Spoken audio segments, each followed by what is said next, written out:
আমাদের জলপাইগুড়ি রাজবাড়িতে শুরু হয়ে গেছে মনসা পুজোর মেলা। এই মেলাতে এসে তোমরা অনেক কিছুই পেয়ে যাবে, যেমন ঘর সাজানোর জিনিস, কানের, তারপর বাচ্চাদের খেলনা।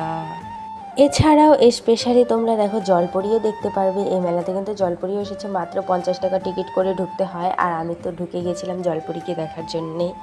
জলপরির সাথে একটু ফ্ল্যাঙ্কিস করে নিচ্ছিলাম, আর বাবানকেও নিয়ে গিয়েছিলাম জলপরির সাথে একটু মিট করাতে।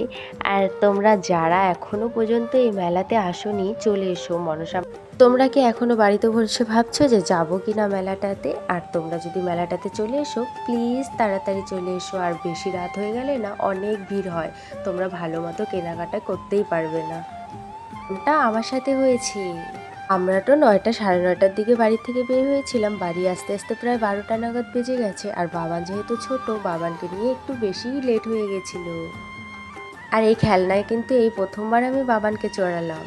আমি ভাবতে ভয় পাবে বলে এতদিন চড়াইনি, আর ছেলে দেখে আমার ভয়ই পায় না। যাই হোক, সবার শেষে কিন্তু আমরা খাবার কিনে গাড়িতে বসে খেয়ে দিয়ে তারপর বাড়ির উদ্দেশ্যে রওনা হয়ে গেছিলাম এত গরমে।